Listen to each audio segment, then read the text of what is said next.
అలంకరించిన సీనియర్ నాయకులు చాలా మంది ఉన్నారు, ఉద్యమకారులు ఉన్నారు, మండల పార్టీ అధ్యక్షులు, ఎంపీపీలు, జెడ్పీటీసీలు అందరికి కూడా జనగాం జిల్లా నుంచి వచ్చిన ముఖ్య నాయకులందరికీ కూడా పేరు పేరున నా ఉదయపూర్వక నమస్కారాలు. జనగాం జిల్లా చాలా ఉత్సాహంగా ఉన్నది. పల్లా రాజశేఖర్ గారు, రాజయ్య గారు చెప్పారు. ఇలా కేటీఆర్ గారి మీటింగ్ తోటి ఇంకా లేస్తారా లేదా?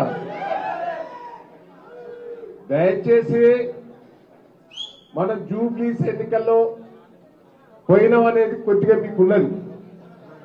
వాస్తవంగా అది గెలుపు కాదు, మీకు తెలవాలి. ఆడ స్థానికంగా మీ అందరం ఉన్నాం. దొంగ ఓట్లేసి మన ఓట్లను రాకుండా ఇంటికి తాళాలేసి మన ఏజెంట్లందరూ కూడా కొని గెలవటం జరిగింది. అది ప్రజాబలం కాదు. దయచేసి నేను అక్కడ స్థానికంగా నేనున్నాం, నేను పల్లా రాజశేఖర్ గారు అందరూ ఉన్నాం ఇక్కడ. అది గెలిపే కాదు. అసలు ఎన్నికలు నేను 45 ఏళ్ల నుంచి అసలు ఎన్నికలు ఎప్పుడు కూడా చూడలే. అన్ని దొంగ ఓట్లు, దౌర్జన్యం మొత్తం అధికారులను పెట్టుకొని అది గెలవటం జరిగింది. అది ప్రజాబలంతో గెలిచింది కాదు.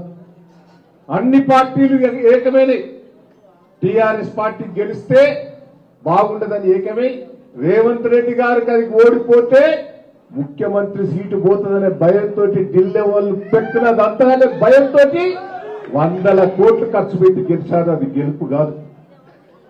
దానికోసం మనం భయపడవలసిన పని లేదు. నేను ఒకటే మిమ్మల్ని అందరినీ రిక్వెస్ట్ చేస్తున్నా, జనంలో విపరీతమైన కేసీఆర్ గారి మీద క్రేజీ పెరిగింది. ఓడిపోవటం కూడా నాకు అప్పుడప్పుడు నేను ఓడిపోతేనే బాధ అనిపించింది. 7 సార్లు గెలిచే వరకే, ఓడిపోయే వరకే నేను బాధపడ్డా. మొదలు కేసీఆర్ గారు ఓడిపోయినప్పుడు కూడా నేను బాధపడ్డా. కానీ ఆ బాధ మనం గెలిచేది ఉంటే అంత బాధ జనాలలో ఉండకపో ఉన్న వాస్తవం కాదా? ఊరికే వీళ్ళేనా అందరూ ఓడిపోయే వారికే కేసీఆర్ ను పోగొట్టుకున్నామని, మా పాలకుర్తి ప్రజలు దయాన్ని పోగొట్టుకున్నారనే బాధ రాష్ట్రం అంతా వచ్చిందా లేదా ఒక్కసారి ఆలోచించండి. జనంలో ఇంకా పెరిగిపోయింది. దయచేసి గ్రామ పంచాయతీ ఎన్నికలలో మనం ఎట్లా సద్వినియోగం చేసుకుంటే 100% అన్ని గెలుస్తాం. నేను దయచేసి మిమ్మల్ని అందరినీ రిక్వెస్ట్ చేస్తున్నా, క్యాండిడేట్ మంచిని పెట్టండి, మంచి పద్ధతితో పెట్టండి, కొద్దిగా జనంలో ఉన్న బలం ఉన్నది చూసి పెట్టండి. మీరేం భయపడవలసిన పని లేదు. అధికారం ఉంటేనే మనకు పనులు అయితేనే కాదు. అధికారం ఉన్నా లేకున్నా మనకేదన్నా కష్టం వస్తే రాష్ట్రంలో కేటీఆర్ గారు, హరీశ్రావు గారు మన కోసం పోరాటం చేస్తున్నారు. మీకోసం జిల్లాలో పోరాటం చేసేందుకు మేము అందరం ఉన్నాం. ఎవరికి ఏ కష్టం వచ్చినా రాత్రైనా మధ్యాహ్నమైనా పోలీస్ స్టేషన్లో వచ్చి కూర్చుంటామని కూడా ఈ సందర్భంగా మీకు తెలియజేస్తున్నాం. ఇన్ని రోజులు మనం ఓపిక పట్టాం. మన ఓడిపోవుతోటే, ప్రభుత్వం పోవుతోటే మనకేమన్నా ఇప్పుడే అంటే బాగుండదని ఇన్ని రోజులు ఓపిక పట్టాం. ఇక ఓపిక పట్టేది లేదు, ఉరికిచ్చి కొడతాం. దయచేసి నేను మిమ్మల్ని రిక్వెస్ట్ చేస్తున్నా, అధికారం ఉన్న వాళ్ళు పెద్ద పెద్ద తప్పులు చేస్తాను. నాకు కొంతమంది కాంగ్రెస్ పార్టీలో ఫోన్ చేస్తాను, అన్న నా జోలికి రాకుండా బిడ్డ నీ జోలికి రాకుంటుంటావురా, తొక్కుతావురా అంటారని. వదిలిపెట్టేది లేదు. మా వాళ్ళు టీఆర్ఎస్ కార్యకర్తలు ఒక్కడు కూడా తప్పు చేయలే, తప్పు చెయ్యరు. వాళ్ళను ఏం చేయలేవు. బిడ్డ ఇలా మీరు జిల్లా లోపల, రాష్ట్రం లోపల దోసుక తింటారు, వదిలిపెట్టేది లేదని కూడా అందరికీ నేను చెప్పడం కూడా జరుగుతున్నది. ధైర్యంగా ఉండాలి. ఇవాళ చీరల పంపిణీ అదో బోకస్ అండి, మీరు అర్థం చేసుకుంటలేరు. ఒక్కొక్కటి 1000 రూపాయలు, 1200 అన్నారు. అది ఆఖరి 300 తర్వాత నేను తెలుసుకున్న ఐకేపీ వాళ్ళతో, గతంలో నేను మంత్రిగా చేసిన సార్ సగం 500 రూపాయలు అధికారులు రేవంత్ రెడ్డి దగ్గర పైసలు పోయినాయి సార్ అంటాడు. ఒక చీర 1000 రూపాయలు అయితే సగం చీరే డబ్బులు రేవంత్ రెడ్డి దగ్గరికి లంచానికి పోయినాయి. అంటే అది తయారైంది 200, 300. 1200 రూపాయల బిల్లేసిండు. ఆ చీరను చూస్తే మీకే తెలుసు.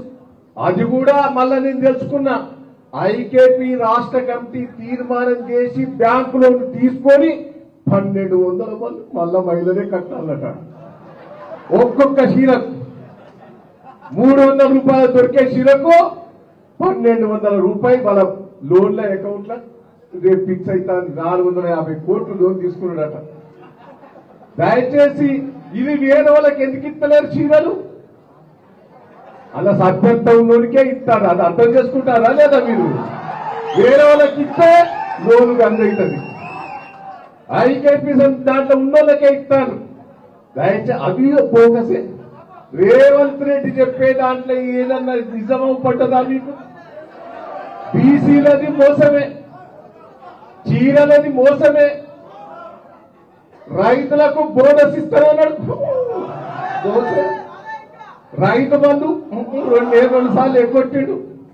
ఇప్పుడు పత్తి ధర 8,000 చిల్లర ఉంటే 6,500కి అమ్ముతాను. ఇది ఎవరు? ఆయనే కదా. మక్కలు 2,400 ఉంటే 1,800కి అమ్ముతాను. ఇంత ఘోరం ఎప్పుడైనా ఉన్నారా రైతులల్లా? ఈ రైతులకు నష్టం చేసింది రేవంత్ రెడ్డి. యూరియా బస్తాలు టైంకి ఇస్తే పంట మొదలే వచ్చేది రైతులకు. అందరికీ నేను రైతు బిడ్డని చెప్తున్నా, యూరియా బస్తాలు టైంకి ఇస్తే ఒక 15-20 రోజుల ముందే కోతకొచ్చేది. ఆ యూరియా బస్తాలు వేయకపోవడమే 1 రోజులు లేట్ అవుడు, వర్షాలు పడుడు, అది రేవంత్ రెడ్డి పాపమే తాకింది. అంతా నష్టం జరిగింది రేవంత్ రెడ్డి గారి పుణ్యాన. దయచేసి చేసిన పాపాలకు బుద్ధి చెప్పాలంటే గ్రామాల్లో వరంగల్ జిల్లాలో, జనగాం జిల్లాలో కేటీఆర్ గారికి నేను, పల్లా రాజశేఖర్ గారు, రాజయ్య గారు అందరం కూడా సీనియర్ నాయకులు ఇక్కడ ఉన్నాం. అన్ని గెలిపించే బాధ్యత మేము తీసుకుంటామని కూడా ఈ సందర్భంగా తెలియజేస్తున్నాం. కార్యకర్తలు కూడా చాలా ఊపుతోటి ఉన్నారు, కార్యకర్తలు కూడా జోష్తో ఉన్నారు. అధికారం ఉన్న వాళ్ళకు భయపడేందుకు సిద్ధంగా లేదని కూడా ఈ జనగాం జిల్లా మీ అందరికీ తెలిసి ఉండాలి. రాజయ్య గారు ఆ రోజు మీ ఇద్దరం కూర్చొని ఇది కాదు అంటే జిల్లా చేసి ఆ రోజు జిల్లాకు అడ్డుపడ్డది ఇండైరెక్ట్ గా కడియం శ్రీయర్ గారని కూడా ఈ సందర్భంగా మీకు తెలియజేస్తున్నా. మీకు కూడా తెలుసు, దేవరగడ్డోళ్ళని బెదిరించిండు, గల్పూరోళ్ళని బెదిరించిండు. ఈ జిల్లా కాకుండా ప్రయత్నం చేస్తే ఆ రోజు నేను, రాజయ్య గారు కూర్చొని జిల్లా చేశాం.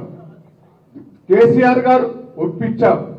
అన్ని మండలాలు లీస్ట్ తీసుకోమంటే అన్ని మండలాలు ఒప్పించి భద్రాలు తీసుకొచ్చాం. దయచేసి ఈ జిల్లా చేశారు. ఈ జిల్లా ఎంత అద్భుతంగా డెవలప్మెంట్ అయిందో ఒక్కసారి మనం విశ్లేషణ చేసుకోవాలి. నేను 40 ఏళ్ళ నుంచి 45 ఏళ్ళ నుంచి రాజకీయాలు ఉన్నా. జనగాం జిల్లా ఎట్లుండేదే? ఎడారి. జనగాం జిల్లా అంటేనే మనం ఆ చూస్తేనే బాధ అనిపించేది. ఆ ఎడారి జిల్లాను దేవాదులు తీసుకొచ్చి, మిషన్ భగీరథ నీళ్ళు తీసుకొచ్చి, కలెక్టర్ ఆఫీస్ కట్టి, డబల్ రోడ్ లేచి, హాస్పిటల్ తీసుకొచ్చి, అన్ని ఆఫీసులు జనగాంలో చేసి అద్భుతంగా గనుపుల్లో కూడా 100 పడకల హాస్పిటల్ జీవో ఇస్తే రౌతు కొట్టి నేను చేసిందంట. సిగ్గున్నదా నీకు? ఆ జీవో కాపీ అవ్వపడదా? ఆ గనుపుల్లో మంజూరు చేసినవన్నీ కేసీఆర్ గారు మంజూరు చేస్తే మళ్ళా దాన్ని క్యాన్సిల్ చేసి మళ్ళా రీఇచ్చి మేము శంకుస్థాపన చేస్తాం. మా పాలకుర్తులు అదే, మేము మంజూరు చేసినవన్నీ క్యాన్సిల్ చేసి మళ్ళా ప్రొసీడింగ్ ఇచ్చి కొత్త ప్రొసీడింగ్ తోటి శంకుస్థాపన చేస్తాం. ఎన్ని చేసిందండి మన కేసీఆర్ గారు? విశ్లేషణ చేసుకోవాలి దయచేసి. నేను కార్యకర్తగా ధైర్యంగా ఉండాలి, ఎవరికి భయపడవలసిన పని లేదు. మనం తప్పు చేయలేదు, మనం శాతగానోళం కాదు, తల వంచే పరిస్థితి లేదు. కాంగ్రెస్ ఓడు తల వంచి తిరగాలి తప్ప బీఆర్ఎస్ కార్యకర్తలు కూడా తల వంచొద్దని కూడా ఈ సందర్భంగా తెలియజేస్తూ, ఇంత మంచి అవకాశం ఇచ్చిన నీకా కేటీఆర్ గారు చెప్తున్నారు. కేటీఆర్ గారు ధన్యవాదాలు అన్న. మన లోకల్ బాడీస్ ఎమ్మెల్సీగా ఉన్న పెద్దలు పోచంపల్లి శ్రీనివాస్ రెడ్డి గారిని మాట్లాడాల్సిందిగా కోరుతున్నాను. జై తెలంగాణ. జనగాం జిల్లా పార్టీ ముఖ్య కార్యకర్తల సమావేశానికి హాజరైనటువంటి మన అభిమాన నాయకుడు, రాబోయే కాలంలో తెలంగాణ అభివృద్ధి పదంలో నడిపించే మన అన్న మాజీ మంత్రి వర్యులు BRS party working president KTR గారికి, అదేవిధంగా మాజీ మంత్రి దయాకర్ రావు గారికి,